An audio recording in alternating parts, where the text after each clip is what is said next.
No problem.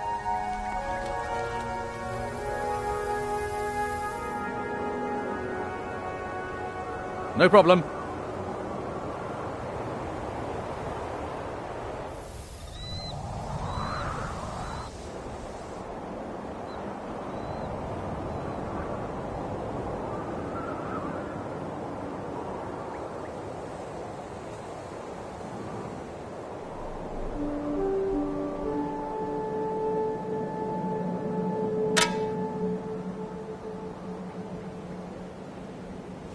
It's nearby. So, let us finally get to know each other. I was wondering when you would arrive. What do you have to offer me other than empty promises?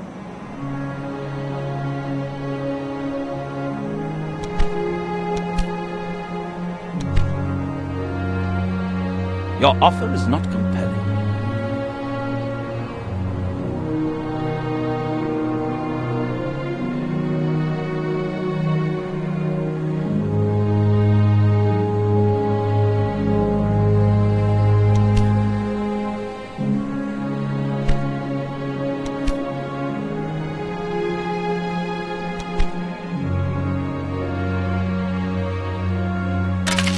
Very well. Agreed.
Happy to oblige.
The 11th century. All of Europe is in upheaval. Bold rulers achieve new independence from churches and kings. Increasing numbers of towns that grow ever more influential arise around monasteries and dioceses. Skilled professions and trade flourish, resulting in larger markets and new inventions. Increasing numbers of people learned to read and write, and convents lay the foundation for a long tradition of academic scholarship. But it is also a time of conquest. The Moors press forth across the Iberian Peninsula all the way to the Pyrenees. At the heart of the continent, the Rhine divides the descendants of Charlemagne, who are at odds with each other, and the ancient horseback peoples in the eastern plains give rise to the new Polish, Hungarian, and Kievan Rus empires. The Viking territories now extend all the way to the Volga. Their descendants, the Normans, have conquered territories in France, Brittany, and on the Italian peninsula, and are forcing Rome to accept their conditions. To the east towers Constantinople, proud heir of the Greeks and the Romans, the center of the Orthodox Church, eternal bridge between the Occident and the Orient. For generations, the Byzantines have defied the Bulgarian rebels in the west and the Seljuks in the east from this very city. They have even been able to drive back the Normans, at least so far.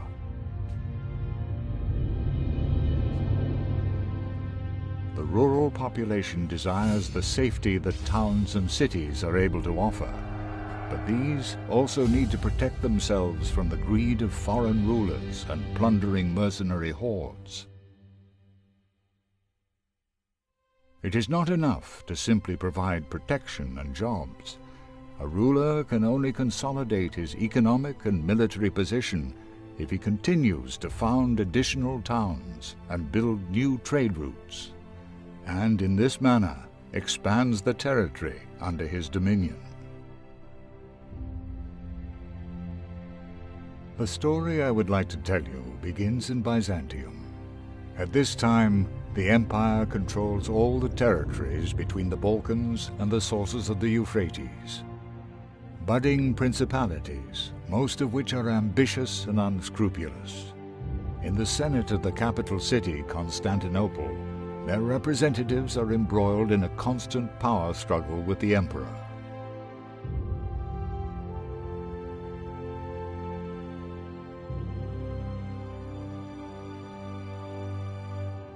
Intrigues and civil war result in the emperor's throne constantly changing hands for centuries. It is only under Constantine X that the empire finds a certain modicum of peace, in part thanks to his ravishing bride Eudokia, whose wisdom is known far and wide.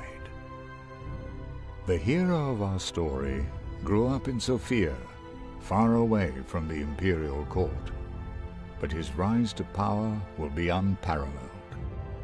For now, he is as young as he is inexperienced, and much time will pass before I can call him my friend. His name is Leon Veselios. His father made a name for himself on the eastern battlefields, and Leon, full of ambition, strives to follow in his footsteps. The old warrior has just been assigned to the Imperial Guard. Before he departs, he transfers control of Sofia to his son. Leon is to continue leading his hometown, ensuring that it prospers. For this purpose, the father gives his son a book filled with the teachings of a certain wise leader. Thereupon, I encounter this young man for the first time, for I am the author of that book. Listen to the teachings of Rahib the Wise. Your town is the ground on which your glory thrives, and happy is he who finds treasure on this soil. Once you have a town, quickly build businesses to create jobs. Show your subjects that your towns prosper and are not simply instruments of war.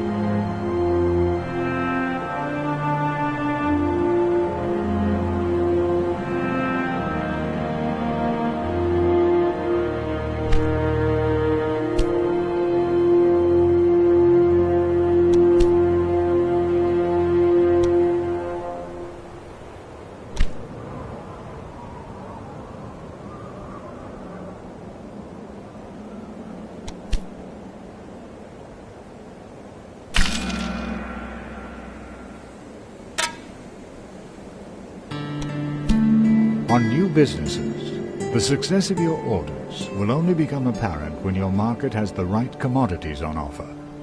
Once a new business has been built, all those subjects who have been patiently waiting for new jobs will automatically find their way there. But remember, if a person works, he will need to eat. Constructing new buildings to help meet this need will also be worth your while.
The delight accompanying Leon's successes is short-lived.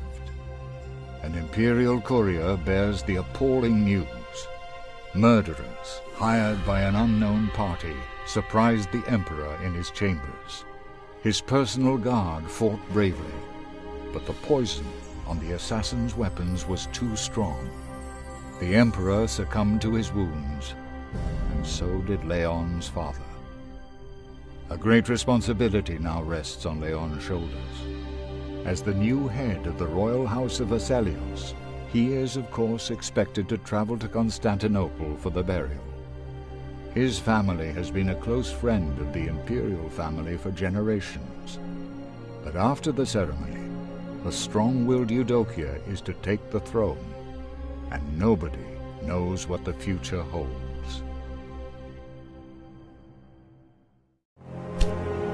Leon Vesalios, please accept my heartfelt condolences for the loss of your father. He served my husband faithfully and well, hence your family shall not be forgotten under my rule. Unfortunately, you have little time to grieve. Your presence at my coronation is of great significance politically. Please accept my gratitude for your support in this time of upheaval. Eudokia.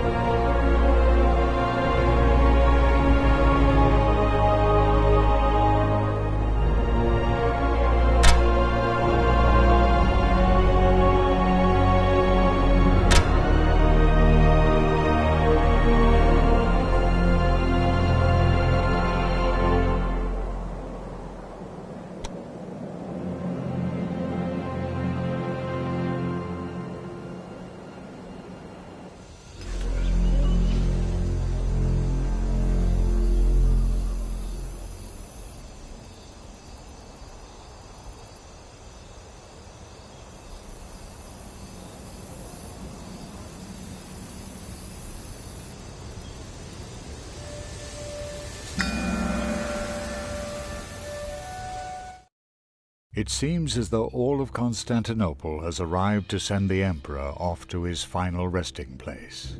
Flanked by other representatives of royal houses, Leon is at the front of the funeral procession, which is led by the imperial widow. She holds her head high as she walks through the crowds. It is not only Eudokia's beauty that draws the attention of the greedy nobles. She will soon need to choose a new spouse, to whom she will transfer the emperor's crown. The longer she hesitates, the more likely it is that civil war will break out among the power-hungry suitors. This makes the oath that Eudokia swears at her coronation even harder to stomach. Before the Patriarch of the Orthodox Church, the Empress swears never to wed again. From now on, the well-being of the empire is to be her greatest duty and only concern. Esteemed Leon, it was a pleasure to meet you in person. To answer your last question, it was not easy for me to take that oath. But this was the only way for me to secure the throne without having to deal with all the intrigues from people who hope to have my hand in marriage. You have no idea how weary I am of it all. I hope that I will be able to find some peace on the trip that we spoke of. Perhaps even in your province.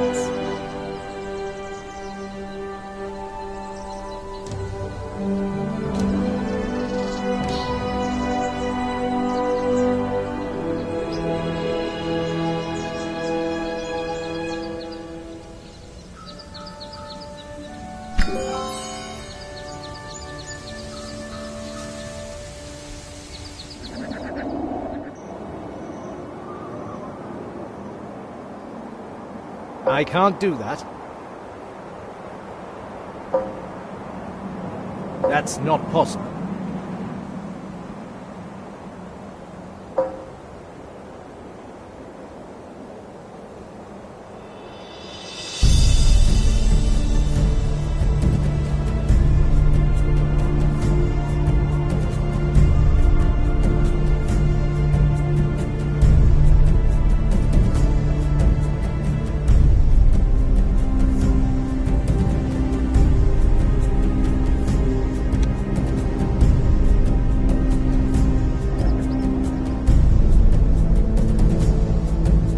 That's not possible.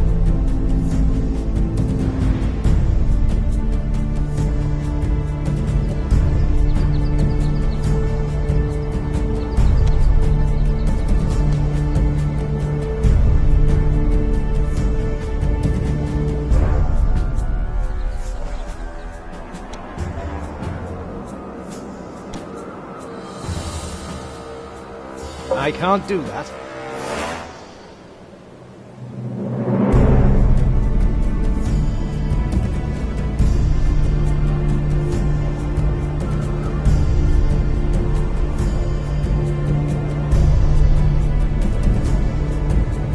I can't do that.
Good day.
It's nearby.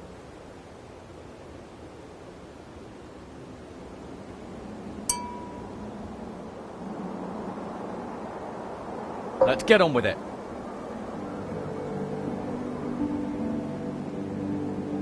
We're practically there.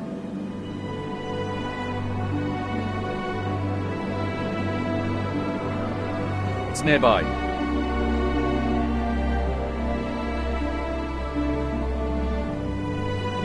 It's nearby. No problem.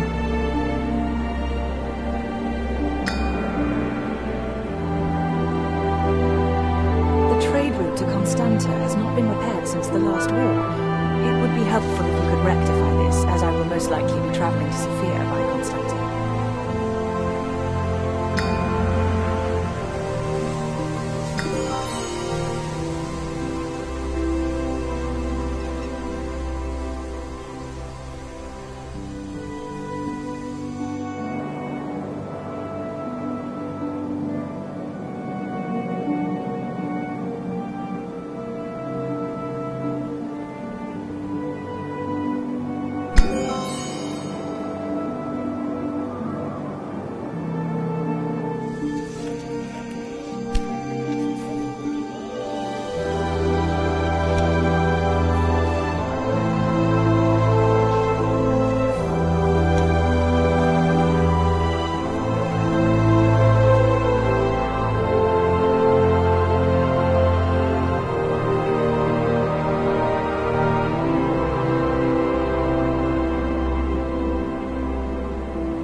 Let's go.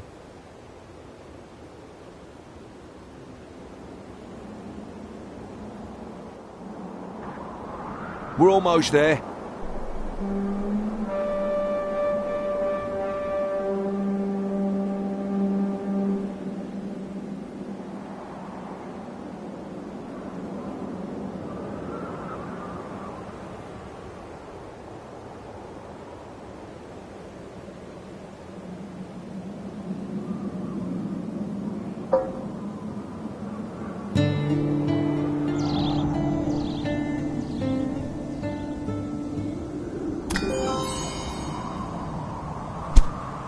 We're almost there.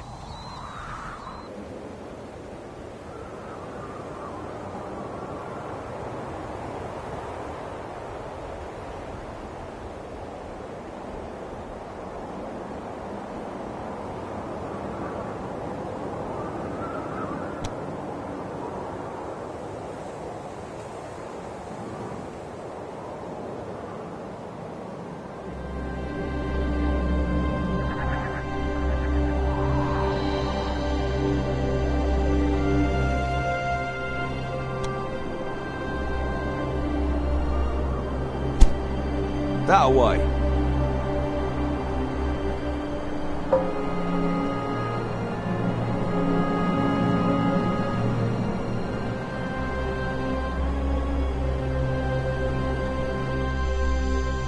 We're almost there.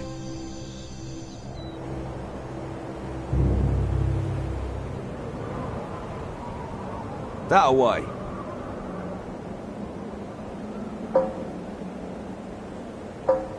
Let's go.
The scenic route. Esteemed Leon, I hear that you had a new thoroughfare built. That is good news. I intend to boost trade in my empire. Make use of this opportunity to consolidate the trust the town elders have in you. Speak to the mayor of Constanta and negotiate a trade license. I shall put in a good word for you.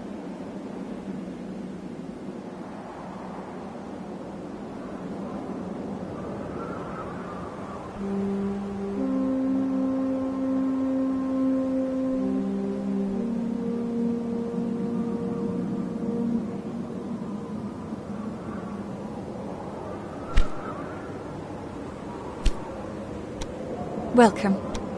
Well then, tell me about your offer.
Is there anything...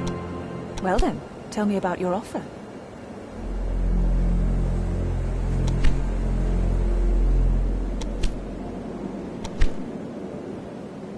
This is daylight robbery.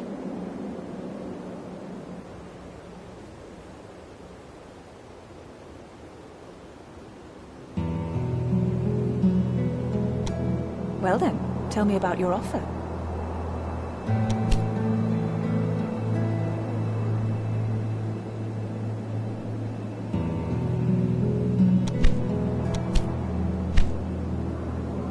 This is daylight robbery.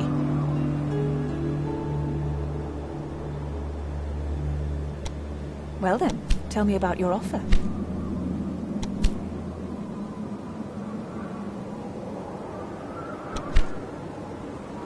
This is daylight robbery.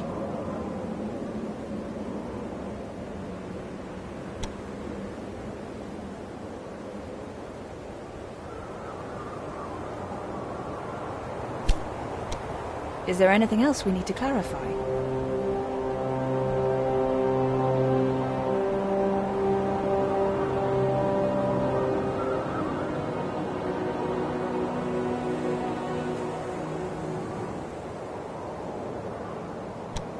Well then, tell me about your offer.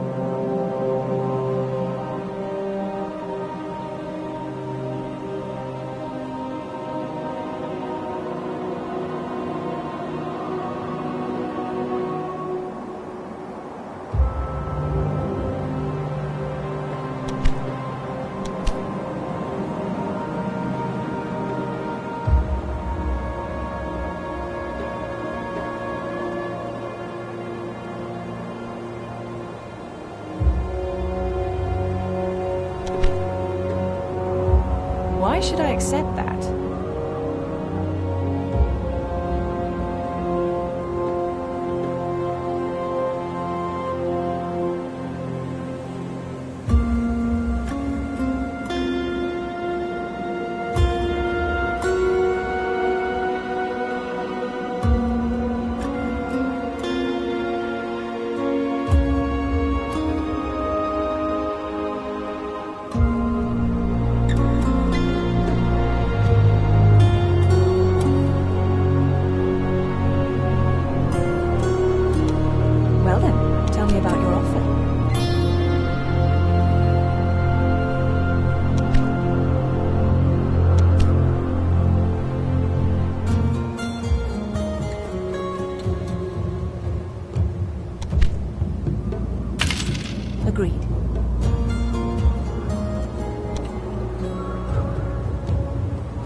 there anything else we need to clarify?